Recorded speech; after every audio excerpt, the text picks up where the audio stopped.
similarly with Dr. Israr Ahmed, because we live at a critical moment in the history of Pakistan, and I cannot allow this moment to pass without making a comment on this subject of the views of Dr. Israr Ahmed pertaining to Imran Khan, because it is critically important for this movement. This is make or break for Pakistan.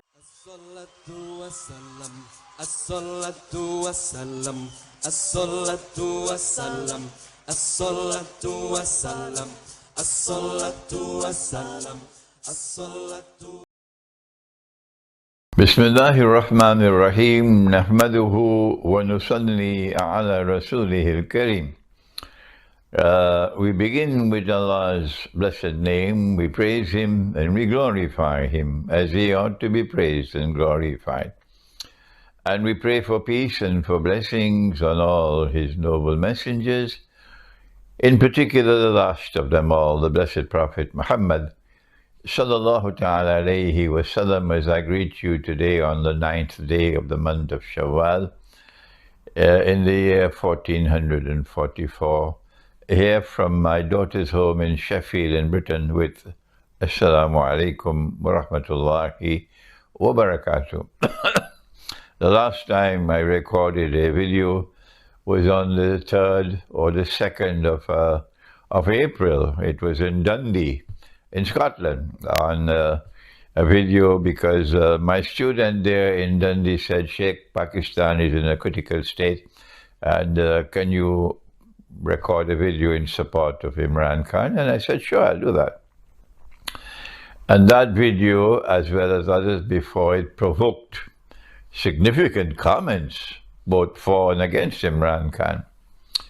What was significant, however, for me is the name of Dr. Israr Ahmed is a very respected name in Pakistan, and this is a scholar of Islam who spent his life devoted to the mission of Islam and who did remarkable work, commendable work, and he has a very large following of people who are obliged to him for the knowledge that he gave to them and who have great respect for him.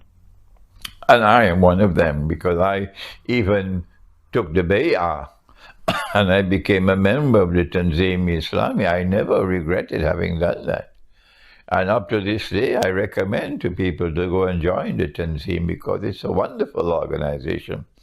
And it is very well established, very well disciplined. I love the Tanzim, and the members of the Tanzim still love me to this day, yes. So I am also one of those who have benefited from the scholarship of Dr. Israr Ahmed, and I pray that Allah most kind might have mercy on his soul and bless him with Jannah. Ameen. I went to Lahore, I went to his grave. I paid my respects at his grave, and I was so happy to see the simplicity of the grave, the resting place of Dr. Israr Ahmed. So now then, with that introductory comment, I have learnt, to my surprise, I never knew it, that Dr. Israr Ahmed, this is the reports which are coming in the comments to my videos, that Dr. Israr Ahmed has made very significant negative comments about Imran Khan and perceive him as a danger, great danger for Pakistan. I am not aware of this. I don't know whether this is true or not. But people would not be making these comments out of thin air. There must be some substance in it. And so I have to respond now. In the event that this is indeed the view of Dr. Israr Ahmed, that he has negative views about Imran Khan as a political leader, that he's someone being planted by the West and he poses a great danger for Pakistan. If this is true, I cannot confirm that this is true, but the comments of so many people have to be responded to. Then I want to respond. And this is my first comment. that while we respect the views of scholars of Islam, it is not necessary that we must submit to them. We are independent thinkers. We have a capacity to think, and we have the right and the freedom to differ. Let me begin with the greatest one of all, Dr. Israr, a man that Dr. Israr Ahmed himself held in great eminence. In fact, people used to say, he said, Dr. Israr knows Dr. Muhammad Iqbal better than Dr. Muhammad Iqbal knows himself. This is what people said to me in Lahore. You all know him as Allama Iqbal. I don't like to use the term Allama Iqbal. I use the term Dr. Muhammad Iqbal because I say great men don't need titles. So I love to refer to him as Dr. Muhammad Iqbal. So when I say Dr. Muhammad Iqbal, you know I'm talking about the one that you consider as Allama Iqbal. Now then, I have great respect for him, but I differ with him on some issues. And I'm going to take only one. There are several of them, but I'll take only one. I don't have a copy of his book, The Reconstruction of Religious Thought in Islam. I don't have a copy with me here in Sheffield. But if you go to that book and you read that book, you'll see this comment of Dr. Muhammad Iqbal on the Khilafah state, the holy state. He says that the modern republican state is an adequate substitute for the Khilafah. And I say, no, Dr. Iqbal, you're wrong. I differ with him. And when I meet with him, I hope I will meet with him in another world, I'll stay firm with my view. I say, no, Dr. Saab, you're wrong on that subject. But that does not mean that I'm in any way seeking to diminish the stature of that great scholar. That's not the way scholars behave. We are free to differ with each other without any acrimony, without any seeking to destroy anyone, without demeaning anyone at all. We are free to differ with each other without in any way being disrespectful to a scholar. Not at all, not at all, not at all. I have to shout because I know there'll be those who will come with their nasty comments after this video is released. So this is the way I treat Dr. Iqbal. Anyone who knows me knows how much respect I have for him, and yet I am free to differ with him, and I am convinced that I am correct and he is wrong on this subject. Similarly with my own teacher, Maulana Dr. Fadlur Rahman Ansari Rahimahullah, who's one of the most outstanding scholars of Islam of his age. And when when Dr. Muhammad Iqbal left this message to the world before he died, in the title of his book, that he was calling for a reconstruction of religious thought in Islam, the one who has responded most of all to that call is my teacher, Maulana Dr. Muhammad Fadlur Rahman Ansari, in his Quranic Foundations and Structure of Muslim Society, the 2-volume book. Here is volume 1. Here is volume 1 of the book in my hand right here. And anyone who knows me and my scholarship, you know how much love and how much respect I have for my teacher. He is like the sun and the moon, and I'm just like a little twinkling star compared to his scholarship. And so I want you to know that despite the respect and love and affection I have for him, and I'm nothing compared to his scholarship, yet I differ with him because he trained me that way, to be an independent thinker. This is what he says in this volume 1 of the Quranic Foundations and Structure of Muslim Society. And I read for you. This is page 27 of the preface, of the introductory observation. He says that, I quote him, if the traditions mean the hadith, concerning the second advent of Jesus, alayhi salam, if they are accepted as correct, they relate only to a prophecy about an event of future history. They relate only to a prophecy of an event of future history, and they have nothing to do with the Islamic creed, and as such have nothing to do with the iman of a Muslim, neither in its affirmation nor in its denial. That's his view, and it is put down in black and white. And my view is that no, I would say, if I meet with my teacher, may Allah grant that I may meet with him one day in another world, and I'd say to him that, oh Maulana Sahib, Abu Jana used to call, I differ with you.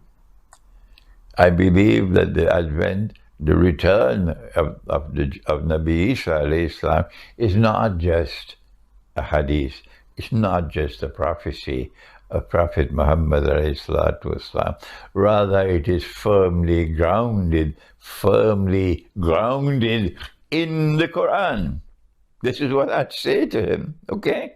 But not because I differ with my teacher. Does not mean I'm showing any disrespect for him. Which schoolboy will say that? This is the way he trained me. He doesn't want me to be a gramophone record, to uncritically accept anything that he taught. And I don't want students like that. No, I have the freedom to differ with him. Similarly, with Dr. Israr Ahmed, because we live at a critical moment in the history of Pakistan, and I cannot allow this moment to pass without making a comment on this subject of the views of Dr. Israr Ahmed pertaining to Imran Khan, because it is critically important for this movement. This is make or break for Pakistan. Pakistan will never get another moment like this. And Allah says in the Quran, listen to what He says, Ba'da'uzu billahi minash shaitanir rajim. Listen to what He says. He says, Inna Allah la yughayyiru ma bi qawmin hatta yughayyiru ma bi anfusihim. That Allah will not intervene to change your condition in Pakistan until you make the effort using His guidance to change your own condition. So it's not up to Him, it's up to you. What road will Pakistan take tomorrow? And I am of the view that this is Pakistan's moment in history to seek to recover freedom. Because the leaders of Pakistan all through history have always been chosen in Washington or by the ambassadors in Islamabad.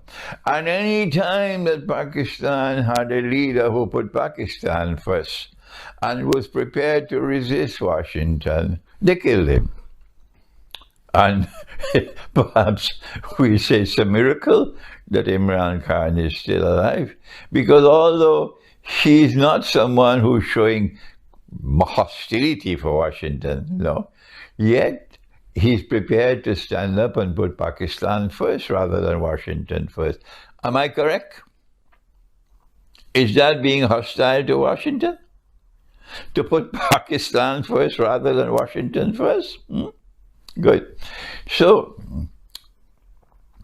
because I am so concerned that the views of Dr. Israr Ahmed might affect the thinking of those who have listened to him and who have so much respect for him and take knowledge for him, and they might turn to have negative feelings towards Imran Khan, I need to record this video.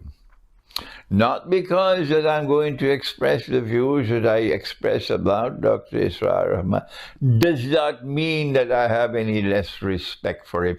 Please stop that nonsense. I will not tolerate anyone speaking disrespectfully about Dr. Israr Ahmed. I don't want to see his stature diminished in any way. So now that we've got rid of that garbage, let us proceed.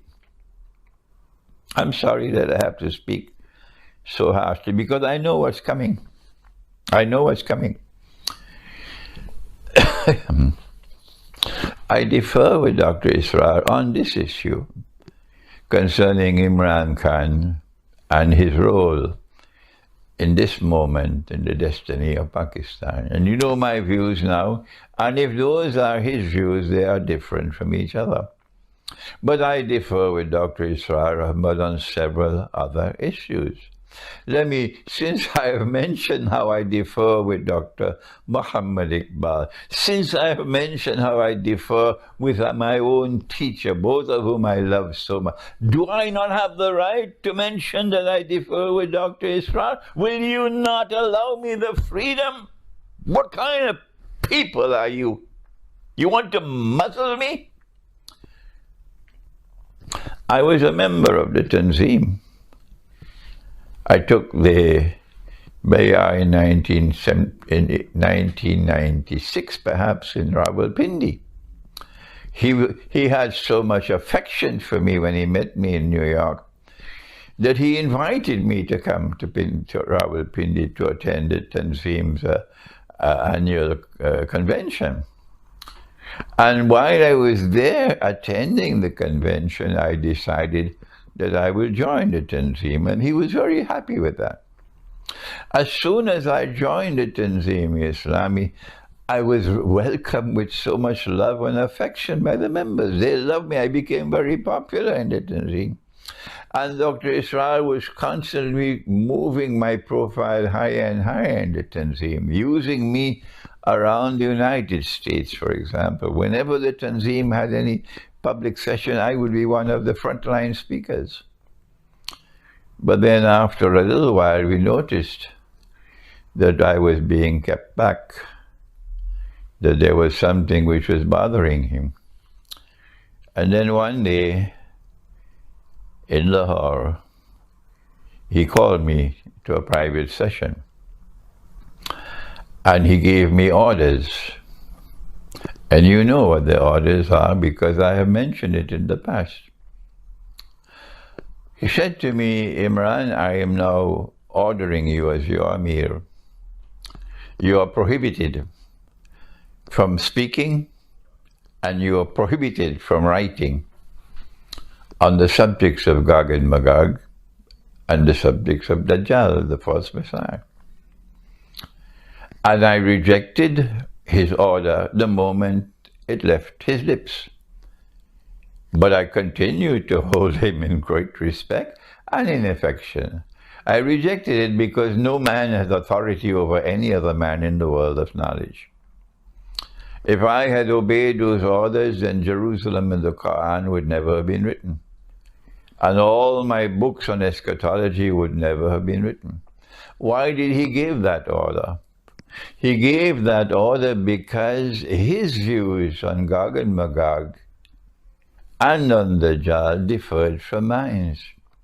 What he should have done is what my teacher, Maulana Fadl Rahman Ansari, did. Give me the freedom to express myself. And when I differed with my teacher, he would only smile. That's all. I would say to him, Maulana, I differ with you. And he would only smile. He wouldn't shut me down. Afterwards, maybe 3 or 4 months later, I would go to him and say, Maulana, now I agree with you. He said, I am not going to put you on my back and climb the mountain. I'm going to teach you to climb the mountain. But Dr. Israr did something different. He shut me down. He ordered me not to speak and not to write, and that was a mistake on his part. That was a mistake on his part. I don't think anyone will differ with me. So his views on these critically important subjects of Akhir Zaman, critically important subjects of Akhir Zaman, were different from mine. And now 20-something years have passed. My views on Gog and Magog are gaining momentum. And those pathetic people, that's the word I use, pathetic people, who say, no, Gog and Magog will only come when Jesus returns. Tell them, you're on the wrong side of history. You're pathetically misguided on this. I feel sorry for you. That's my words. I have the right to speak now with this harshness in my tongue because I've been teaching the subject for so long and they would not listen to me. So take my words now like bullets. You are on the wrong side of history. And similarly, my views on Dajjal. Who has done more work in the modern age on explaining the subject of Dajjal than I have done? What is your work compared to mine on the subject of Dajjal? I have written several books on the subject of Dajjal. So when we differ, as I differed with Dr. Israr on this subject, I have the right to differ, and you must be free to choose mine or his view. It's not people involved. Your love for him and your love for me remains the same. Your respect for him and your respect for me remain the same. It doesn't change. We're not involved in destroying each other. And then take the subject of the punishment. I'm taking only one more example because there are several. Take the subject of the punishment for adultery and fornication in Islam. The Arabic word is zina. The Quran gives us one law for the punishment for zina in Islam, and that is a public flogging. The Quran makes absolutely no mention whatsoever of any other law in this Sharia. None. And so when the Hadith tells us, as it does, that there is another law, that if they are unmarried, then it's a public flogging. But if they are married, then it is rajam, or stoning to death. What do you do? What do you do? My teacher of blessed memory, he chose to say, no, it is the Quran that we accept. The Hadith is in conflict with the Quran. Okay? And I also hold that view. But Dr. Israr spoke to me, and he told me that there was this outstanding scholar with whom he was associated, Amir Ahsan Islahi Rahimahullah. What a towering giant of a scholar he was. MashaAllah. I went to Lahore and I searched for his grave. And I stood at his grave to show respect for him and to make dua for him. His family helped me to find his grave. Maulana Amir Ahsan Islahi Rahimahullah, who wrote that famous book of tafsir, Tadabbur al-Quran. Okay? And Dr. Israr told me that he parted from Amir Ahsan Islahi over this issue, because Amir Ahsan Islahi, like my teacher, held the view that that hadith is in conflict with the Quran, and the punishment in this Sharia, the punishment in this Sharia, the punishment in this Sharia, or sacred law, for zina or fornication and adultery is only a public flogging. Because Maulana Amir Ahsan Islahi held that view, Dr. Israr cut his ties with him. And Dr. Israr said to me, he said to me, Imran, I'm warning you. These are his words. Imran, I'm warning you that if you ever have that view as well, I will cut off my ties from you. These were his words to me. And I now say to you that this is my view as well, that the punishment for zina in the Quran prevails over what is in the Hadith. The Hadith is in conflict with the Quran. So if I had remained in the Tanzim, I would have been expelled. If I had remained in the Tanzim, I would have been expelled. So here you are. I have shared with you differences of views that I have with Dr. Muhammad Iqbal, a man whose scholarship is way, way, way, way higher than mine. I've shared with you my differences that I have with my own teacher, Maulana Dr. Muhammad Rahman Ansari, whose scholarship is way, way, way, way higher than mine. But I have the freedom to differ because there is freedom in the world of knowledge. And now I have shared with you my differences I have with Dr. Israr, for whom I have tremendous admiration and respect, and I have learned so much from him. And I pray that Allah might have mercy on his soul, and I have great love for his organization, the Tanzim Islami. If I go to Lahore, they're annoyed if I don't go to them. Yes. And when I go to them, the Tanzim always welcomes me with respect and with love and affection. So it is for you, the viewing audience. It is for you to listen to what Dr. Israr has said on the subject, whatever he has said about Imran Khan, and listen to what I have said, and for you to decide who is correct. I thank you. Wassalamu alaikum wa rahmatullahi wa barakatuh.